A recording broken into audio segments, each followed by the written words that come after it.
basket. James catches, puts up a three. Won't go. Rebound Bosh. Back out to Allen. His three-pointer. Bang! Tie game with 5 seconds remaining.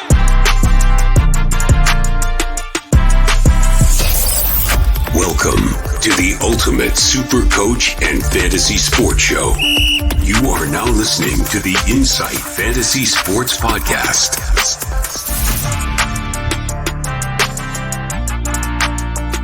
Boom shakalaka!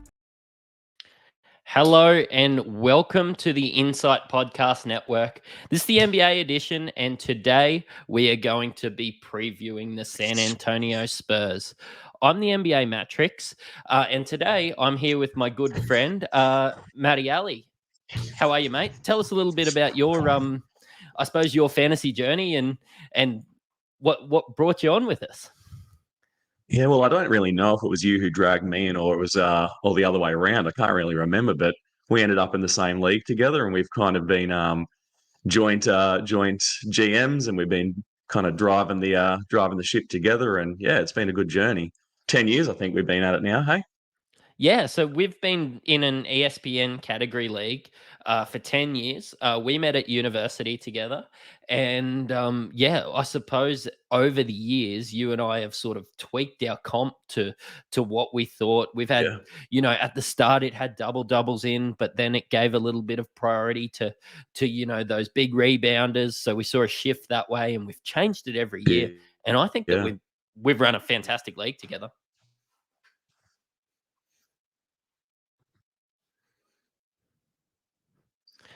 Yeah, mate, we're evolved. We've had people who've been with us for the 10 years. We've had like hanger-oners, or we've had people come for a year and figure it's not really for them. But it's been good.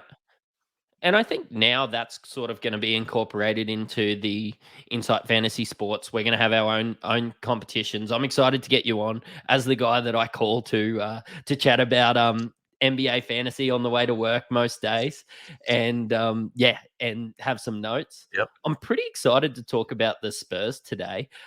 For one reason, there's I've started doing mock drafts. They've opened in the last week, and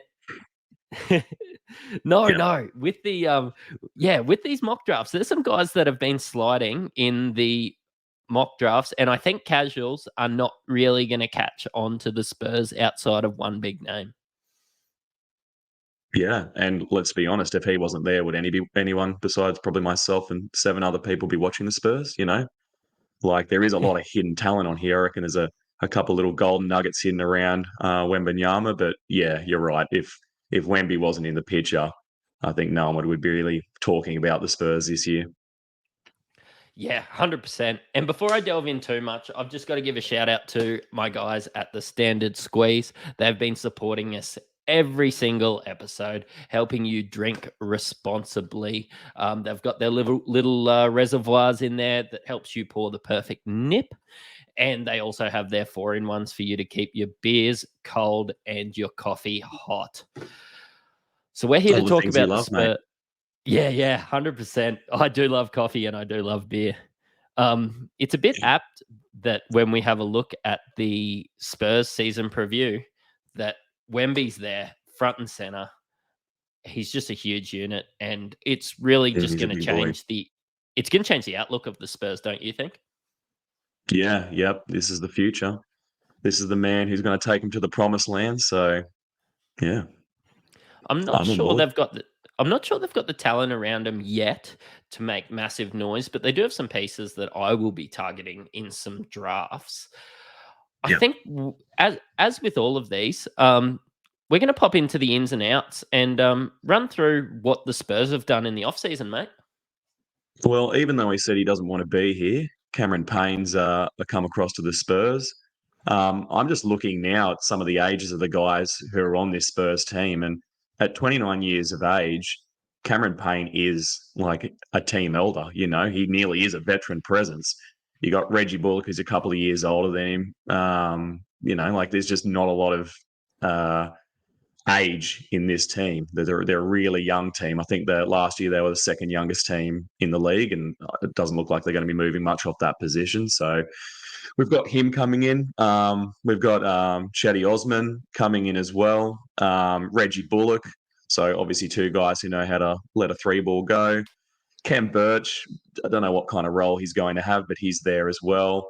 A couple of rookies in Jabari Rice, CD Sissoko, and obviously Victor Wembanyama. And then heading out the other side is Isaiah Roby.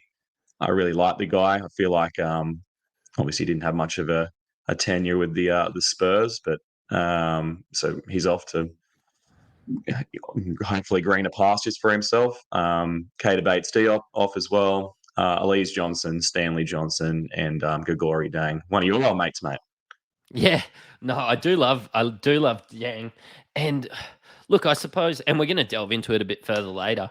I do sort of see some blokes like Campaign, Reggie, Chetty, and Ken Birch. He's had some big moments for the Canadian national team.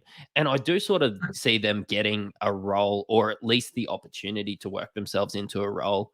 I don't really see too many massive updates, like you look at Chetty Osman, you look at Reggie Bullock. They're basically, Elise Johnson and Cater Bates Diop and, Stanley Johnson, maybe just, I suppose, a little bit cheaper. I don't know why they felt like they needed to make a change there, but yeah. Yeah. But let's have a bit of a look at how the Spurs lined up, I suppose, last year with some of the guys that they've kept. And let's have a look to see, I suppose, our opinions as to whether we think that they're going to get a bump, whether we think that they're going to, regress in their position. And I suppose with all these, we're going to start at the point guard spot. And yeah, mate. Yeah, Trey Jones is somebody that I've been targeting in drafts. He was the 112th best player last year with an ADP of 106. I feel like people have kind of forgot about him. In a couple of the drafts that I did, I saw him slide a little bit. Maybe just to his younger brother, his older brother seems to be, I suppose, a really big target in those sort of 80s, 90s positions. But Trey was still there in the 120th spot. And I think with his usage, that's a lot of value there. What do you think? Yeah, he's obviously, I know he's your second favorite Jones brother, but yeah, you look at his numbers and he's going to fit a certain build, isn't he? He doesn't take any threes, so he doesn't make any threes. His field goal percentage is reasonable. Like he doesn't get to the line a lot, but at least when he gets there, he's hitting him at 86%. So that's again pretty reasonable. 6.6 assists. When I know that you and I both, when we've been playing around in these mock drafts, and this isn't a new thing, this happens every year, those assists go off the board so quickly. Someone that you can get potentially outside the top 100 is still getting you nearly 7 assists. That's pretty valuable. Like 1.3 steals, that could probably go up this year. I mean, he's obviously, they've kept a point guard, what you would call a true point guard in there for a reason. So, I think it was a good choice for them to keep him in there. And obviously he's going to have Campaign to back him up too, possibly maybe Malachi Branham. Yeah, and I'm really high on him. Like, he is only 23. I know he's that smaller build of point guard, especially for the NBA. But when you're sitting there at 100 to 120 and you can get nearly 7 assists per game, maybe with the team being a little bit better, which we expect the team to get a little bit better, getting the best player from the draft this year, maybe his assists can go up. It's pretty hard to find a guy that averaged 7 assists and, that 1.5 steals. He's not a fantastic shooter. Doesn't mess with your free throw percentage, but you sort of get what you get. Like, what do you get in that sort of range? You get guys like, your Mike Conleys, or if we're talking about aging guys like Kyle Lowry's or Dennis Schroeder. I'd much rather take a punt on Trey Jones. Yeah, my oath. And you look in the difference between his ADP and his end of season ranking of 106 for his ADP and 112 for his fantasy, his end of year fantasy rank. Obviously, with that smaller margin, the people who took him have confidence to probably take him again. He gave you what it was promised, I mean, I I chased him down last year in one of our competitions, trying to wrangle him off one of our competitors, and he wouldn't let him go. He was steadfast on keeping him. But yeah, he'll be a guy who I look for again, especially, I mean, again, in the right punt. If you're picking up, if you're getting yourself into a position where you're doing punt threes and you need that point guard, but you still want to hold on to the assist, name a better guy. Yeah. And in points leagues, he doesn't ever become relevant, does he? Only scoring 12.9 points per game. Would you reach into the top 100 for Trey? Only because we know how important it is to get guys who do as advertised. I think at around that 100 mark, or a little higher, a little lower, if you can pick him up around there, you're going to be pretty happy with what you get. Yeah, I certainly would. So Devin Vassell, I know in our chats and being in multiple leagues with you that you were really high on him last year. He was drafted in around that 86, and it was a bit of a small disappointment, not because of opportunity. Played those 31 minutes per game, got that 24% usage, which is huge for a shooting guard. Yeah. Where do you sort of have that Devin Vassell ranked this year? Do you think he's a top 100 player this year? Obviously we're talking about two very different players, but I kind of see him in that Cade Cunningham light, where I don't really think we got to see the potential that this guy has. I love everyone in this list because I'm a big Spurs fan, so obviously I'm going to have some biases, but I just don't think we saw out of him what we obviously didn't see what we hoped to see out of him, but I think I'm definitely giving him another chance this year. Like, especially, and we're going to talk about it soon, if Keldon moves to the bench, that's just more shots for Vassell. Like, Jones isn't going to take him. We know Sochan isn't going to. He's another guy that I'm going to be certainly keeping my eye on. I would like to play devil's advocate. I won't be. He hasn't really been efficient in his 18 points. And we're going to have a chat about Keldon Johnson a little bit later. I'm going to skim over him. But Keldon Johnson's somebody that I see that can deliver tremendous value in what I've seen in the mocks that I've done over the past week or so. And I know I keep referencing that, but that's all we really have to go by. And I think if you're doing mocks at this time of the year, you are serious about basketball, like you're thinking about basketball, like we're about to head into NFL season. FPL started last week, and I think you're serious about basketball if you're doing mock drafts now. And he's sort of been Devin Vassell has sort of been taking off the board in and around that 70, where I don't see any value there. 100%. If I saw him sitting there at 100 at his fantasy rank last year, being as young as he is, going to come into a little bit better team, I'd be really excited to add him to my team. But in and around 70, I'm going to go with some people that I just think will far exceed that 70 range. Yeah. And, as big as I am on him, I'm not going to take him at 70. Yeah. But, I mean, I guess that's why you do these mock drafts for, isn't it? So you get a bit of a feel for how long you can leave these guys.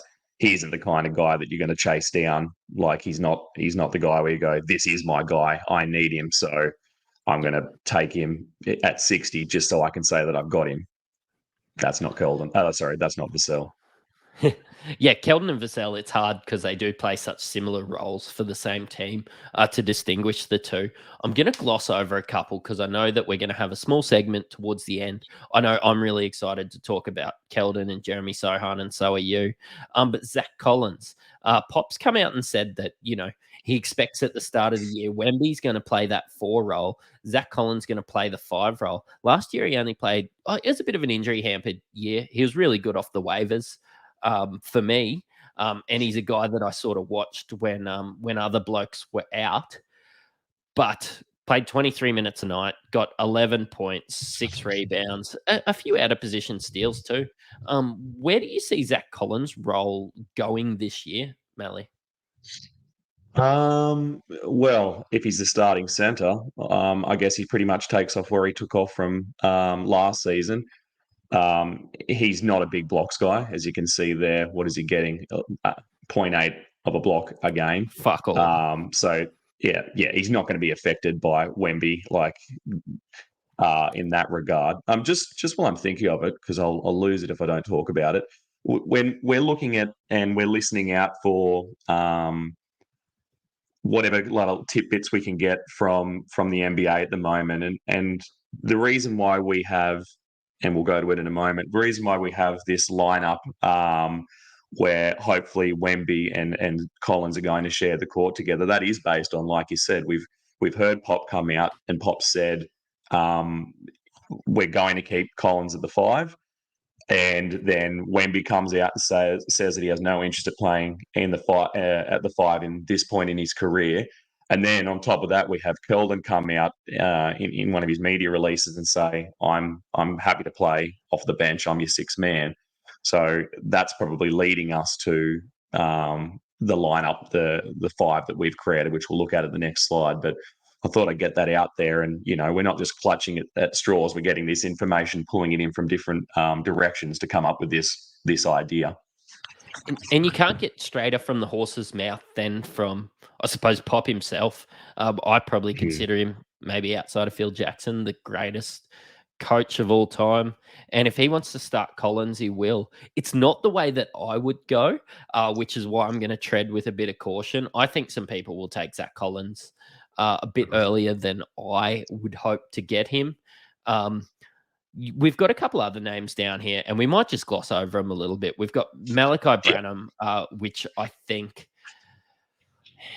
he did get some minutes last year, but I think Campaign is probably better than Malachi Branham. So I'm not sure where I see his role going forward. I'm not seeing him in a 12-team relevance. Julian Champagny, would you like to correct me there? Yep. Julian Champagny, yep. Yeah, and we saw Charles Bassey play a little bit for Philly in his earlier time. I think they were just short on troops last year, and I think some of these guys that they bring in are going to be the guys that are going to get those bench minutes. Don't you agree? Yeah, definitely. And we're talking fantasy basketball here. They're not really relevant to the conversation, no matter how deep you're going. These aren't guys, those last 3 names there, that you're going to roll the dice on and pick up with your last draft pick going, well, they might give me something later on. But you never know. As the year unfolds, they're ones that you might just keep an eye on and keep an ear out for, because they may pick up minutes down the track. We don't know how San Antonio season's going to kind of play out. So it's good to have the name in the back of your mind. It's good to know who's there. But I agree, for the fantasy-minded person, these names are irrelevant for now. And perhaps if you see, like, I've got Malachi Branham in a keeper league, in a dynasty league, and I suppose if I start to see an injury to a Trey Jones or a Campaign, I might start to look at him, or maybe take a punt and pick him up off waivers. And the same with Charles Bassey. Maybe if I see Zach Collins go down, Wemby being injured, Kem Birch being injured, I probably expect Kem Birch to play a few more minutes than Charles Bassey, which I could be proven wrong. If I start to see injuries to those blokes. Yeah, I disagree. You're not a big fan of Bassey Kem? No, it's not that. I just think that Charles Bassey's going to get the minutes. This is a young team. Why playing Cam for? They're not going to win. I just think that there's no point. I mean, he's not terribly old himself, but I think Bassey's the choice. And Pop obviously has a little bit of faith in him and Malachi. He ran him out last season, so he might run him back again this year where he can. But I agree. I think when you look at Malachi, at least, he can obviously play both guard positions. He's probably going to come out and be the 3rd string point guard. I think I looked at the depth charts, and they had him at about that. They had Cameron Payne before him, and then him kind of filling in behind. But an injury to Trey Jones or something, and everyone rolls up a position, possibly get some minutes and he becomes fantasy relevant. But for right now, no. Let's talk about the big guys. Let's talk about the starting 5 and how that sort of meshes. And I have noticed that you have Jeremy Sochan at the 3. I'm a massive fan of Jeremy Sochan. I really liked what I saw in his minutes last year. I think that he's a guy that could be, somebody that's taken with your last pick. And I have seen him go with the last pick in drafts. But I honestly think the future is maybe him at the 4 and Wemby at the 5 and playing. I know it's hard to call it small ball when Wembanyama is so big, but he's just that slim, a bigger than Kevin Durant sort of build. I don't know. Wembanyama is something that I haven't seen before in the NBA. Yeah, well, I don't think anyone has, 7'3". He's just a big boy and he's got a massive wingspan. I see the Spurs though on their side have listed him as a forward, not a forward center as well. So they obviously see him for the time being in the 4 spot. They count him as a power forward for the time being. But yeah, back to Jeremy Sochan. I'm excited about him too. I think that's the kind of gamble you take with one of your last picks. He again, a little bit like Trey Jones is advertised. He needs to work on his 3 ball. Like that's obviously pretty shocking at basically half a game.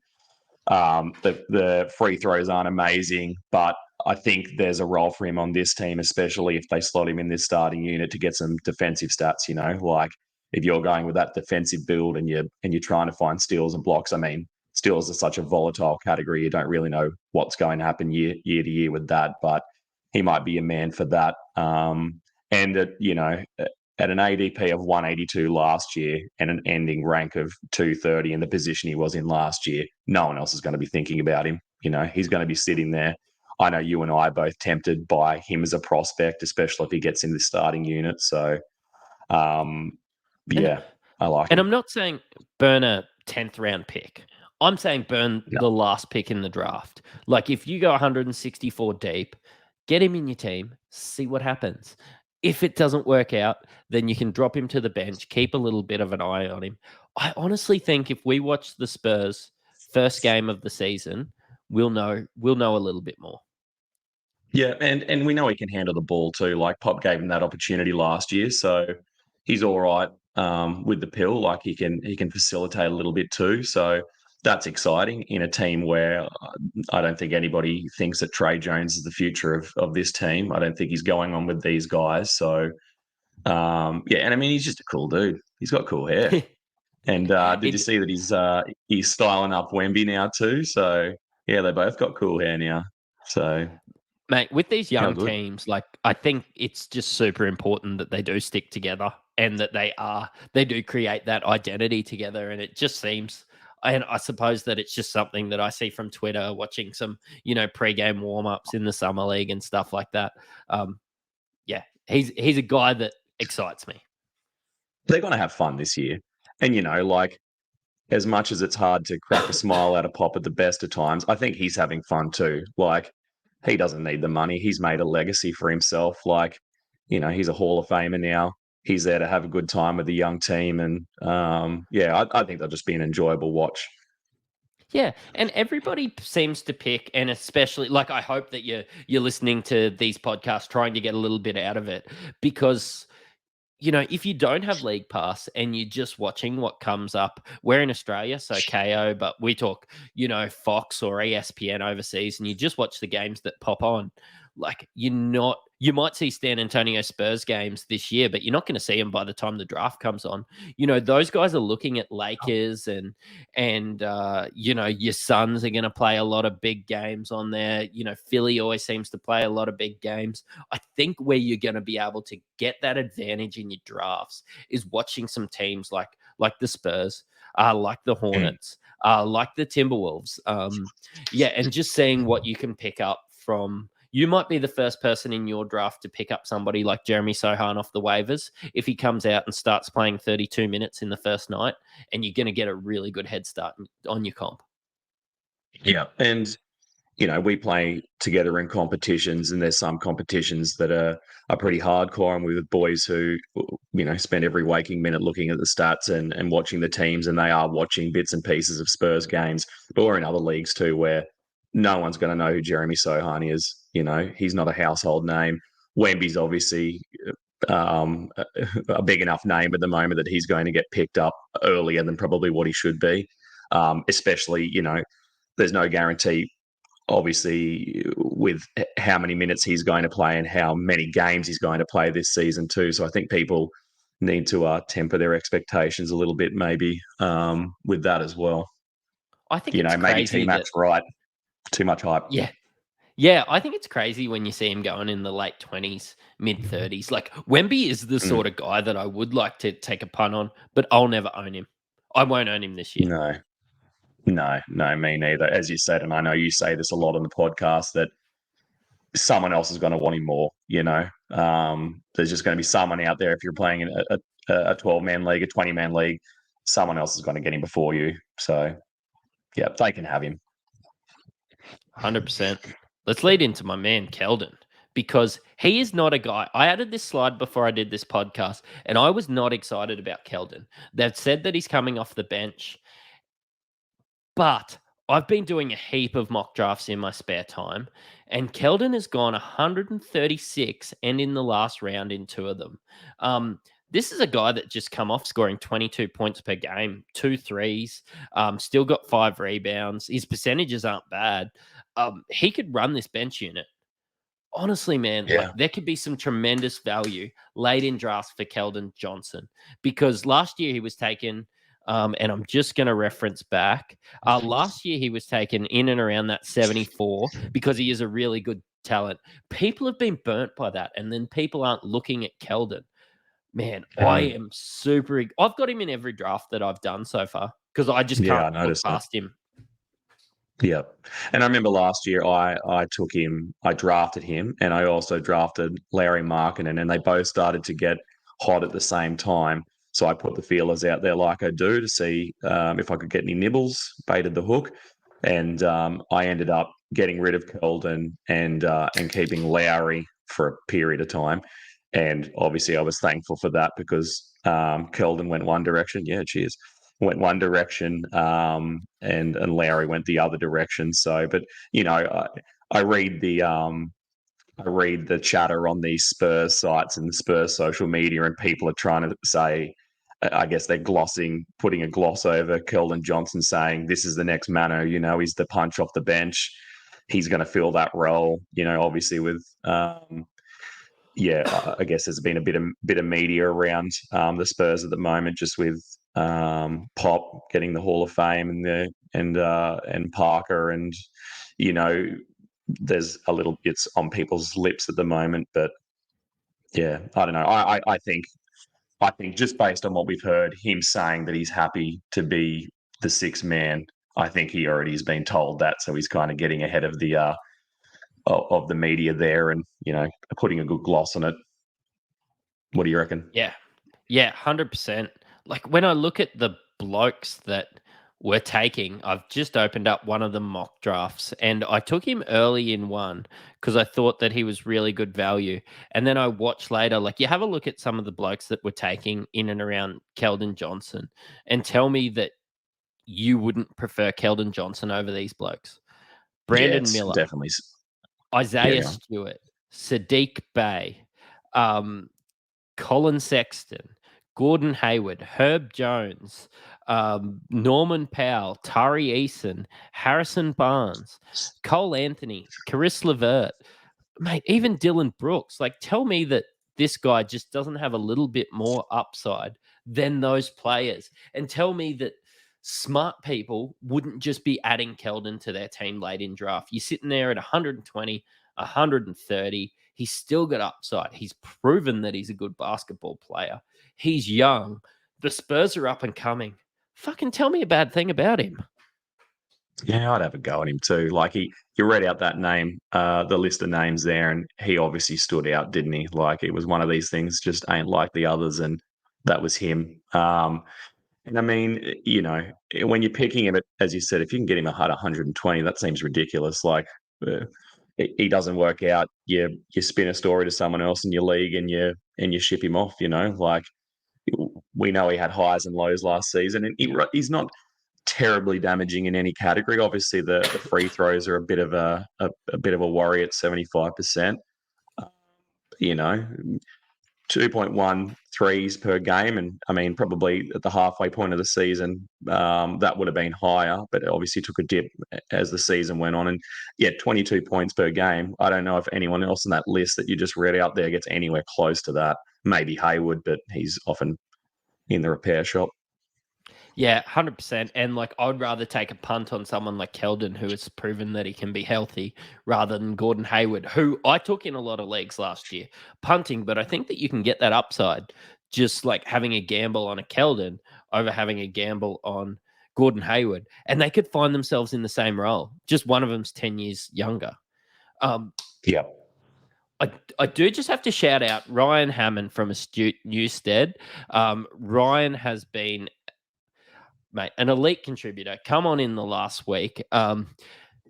Look, he does all finance, insurance, and some financial advising. Look, if you get in touch with him, he can go through over 40 different lenders and just save you all the work. Like, I know when I was looking for my home loan, I just didn't have the time to go through, to start calling all the big banks and everything. Ryan found me the best interest rate and still holds in market leading, even through all these rises that I've been putting through. So if you want to get in touch with Ryan, send him an email, look up Astute Newstead, or contact him on 0431 766 784 and let him know that the Insight Boys sent you. Money. Money, money, money.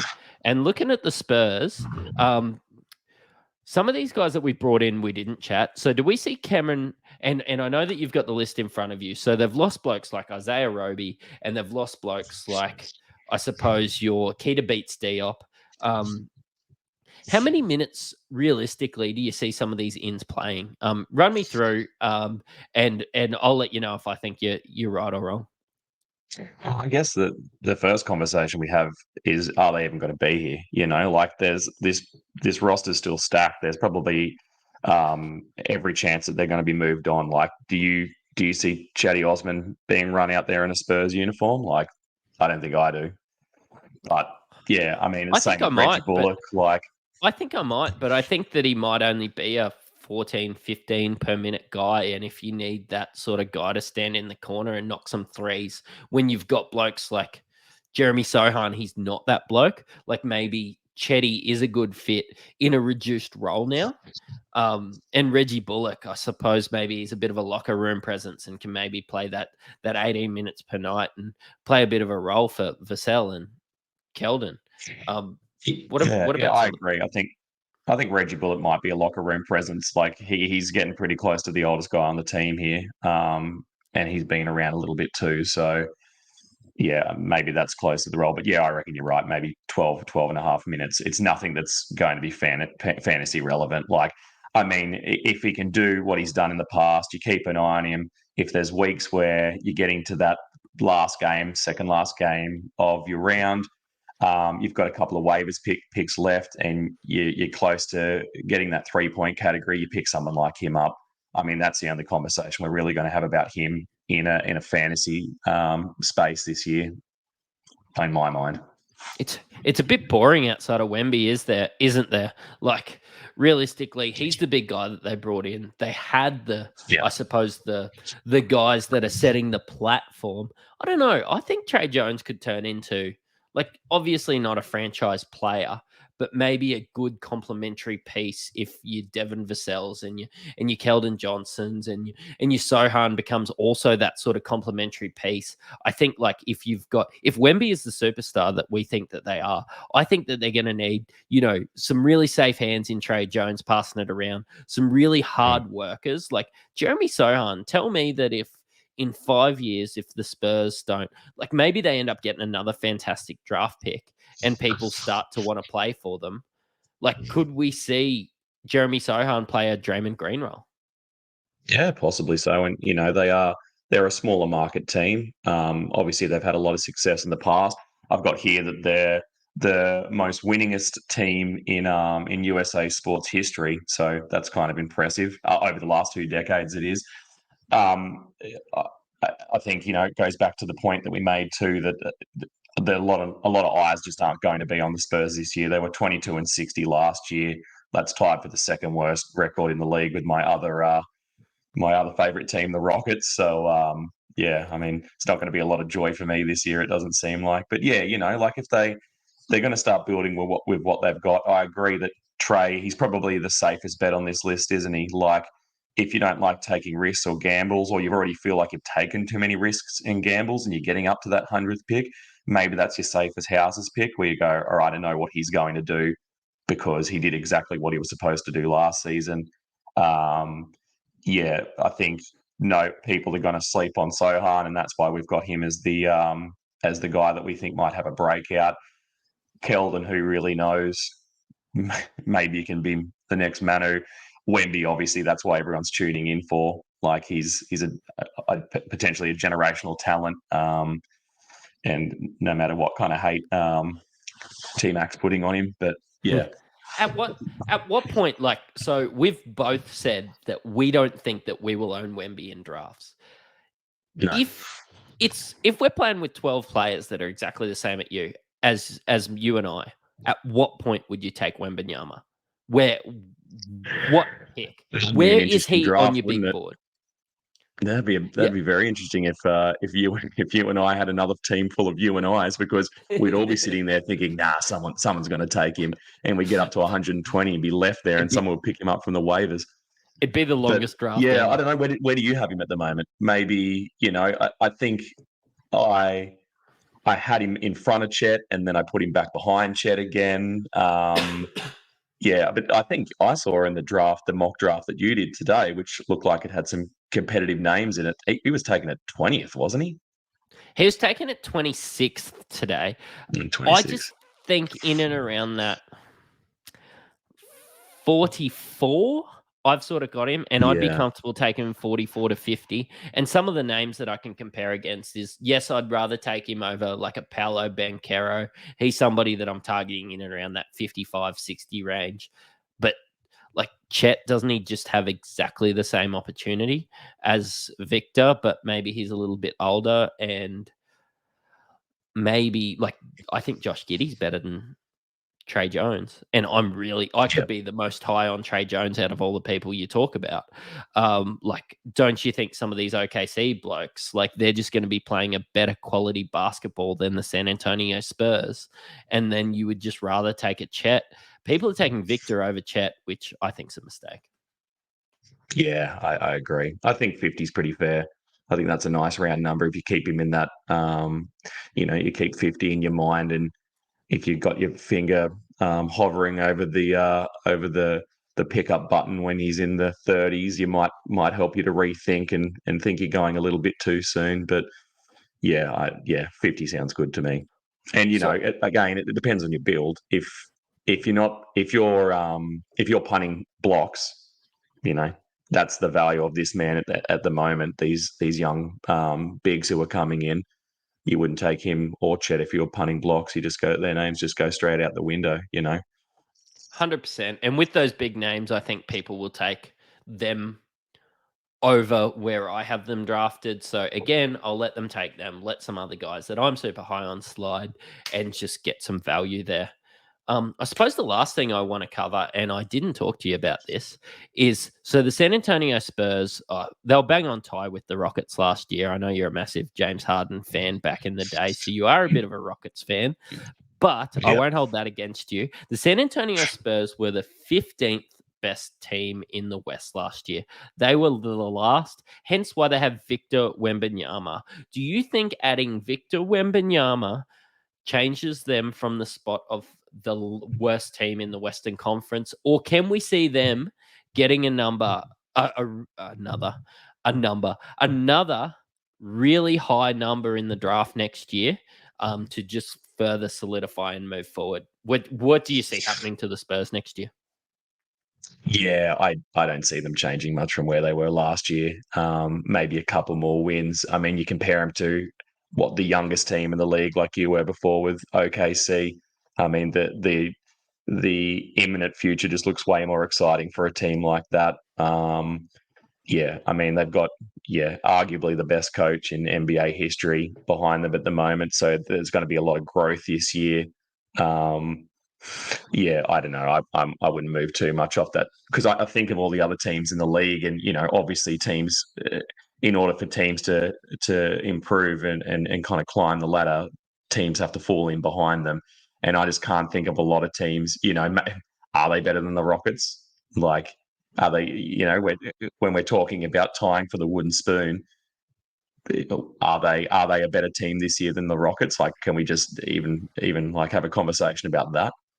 The only ones that I sort of see there is maybe if the Timberwolves give up and get rid of your Karl Anthony Towns and start a little bit of a fire sale. If Utah Jazz sort of, I suppose, lean into the tank, but I suppose they went and got John Collins, and I think that they're looking to make some strides forward.